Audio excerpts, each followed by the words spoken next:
Hello, this is Dumont. We are on a roll for the Transformers comic book reviews.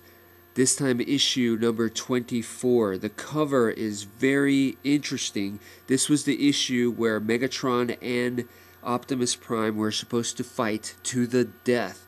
The cover kind of reflects that, but in a way that you wouldn't really expect.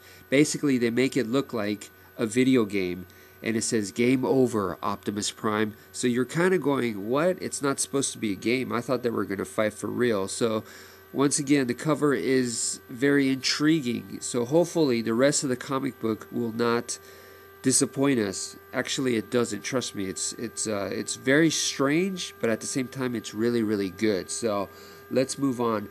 So we go to a laboratory and find out that basically these scientists are working on something called the hydrothermocline, and it's some sort of energy converter, right?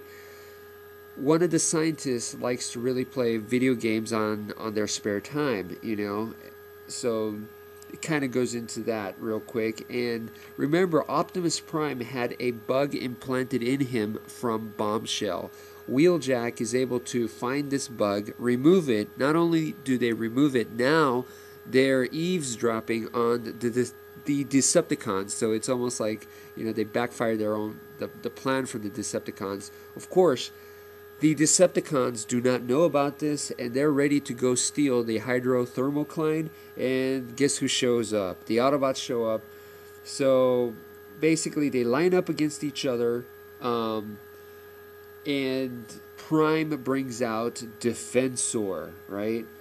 Is another combiner robot. So Decepticons have Bruticus. So Prime and Megatron are just staring at each other. Now we have Defensor and Bruticus staring at each other. And they find one of the scientist guys trying to escape. And he says, hey, I have a conclusion here, why don't you guys fight it out on a video game, right? This way, we could have it to where you're not going to destroy the compound here. You're not going to destroy the hydrothermocline. The winner, not the winner, if the Decepticons win, they can have the hydrothermocline. If Prime wins, then they cannot have the hydrothermocline. So let's play this game. And this is where Megatron is like, well, let's take this one step further, Let's make it to where between Prime and myself, whoever dies really has to die. So it's not just about the hydrothermocline. It's also, now let's put our lives on the line. Prime agrees. So they go into this world, in the video game world, which is like this crazy psychedelic future kind of world, and it's organic mixed with high tech. It's a crazy world. It's not like Earth. It's not like Cybertron. That's what they say, and it totally isn't.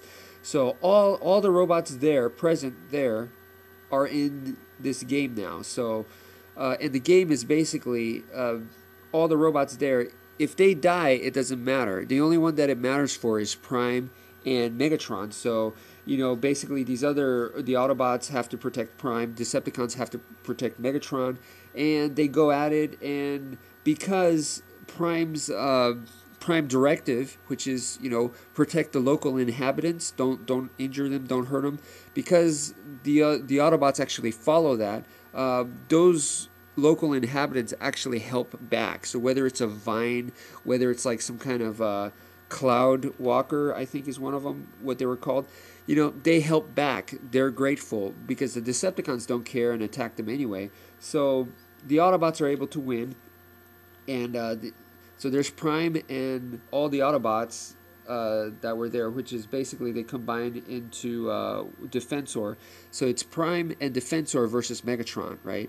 And basically Megatron's really upset that the Bruticus failed, the Combaticons failed, but they inform him that there is a way to cheat, basically a secret code, right, within the game where he could have an extra life. Well, so basically Megatron gets killed by Defensor, and then he reappears in the game and shoots Prime from behind, right?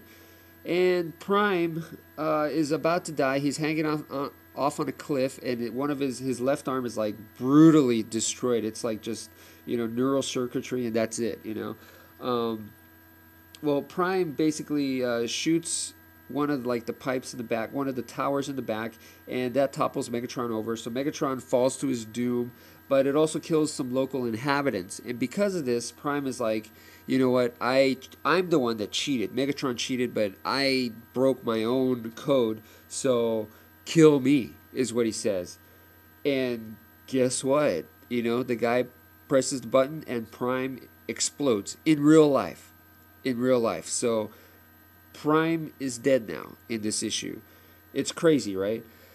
I thought that was a messed up code. To me, that's not honorable. That's not honorable at all because, if Prime is defeated, Megatron is going to cause more havoc, kill more people, injure, you know what I mean? So that's not an honorable warrior way to die, in my opinion. So, Prime to me this issue tells me that he's overrated. I really don't like Prime after this, On the other hand, I've been watching Stargate, the original series, the TV series, and within there's Colonel Jack O'Neill. That guy I really like. I like his personality as a warrior, Me being a martial artist, constantly always trying to think about what is a true warrior. And I'm telling you, Prime is not it. This was pretty pathetic, actually. So Prime dies, and we're left at that. But this scientist guy, he takes some kind of note, and it looks like a disk floppy. I don't know how you could put an entire Autobot in a floppy, but he titles it Optimus Prime. So it kind of gives you the idea that he saved everything about Prime from the video game, so he's going to be able to bring him back. So the next issue is titled Gone But Not Forgotten.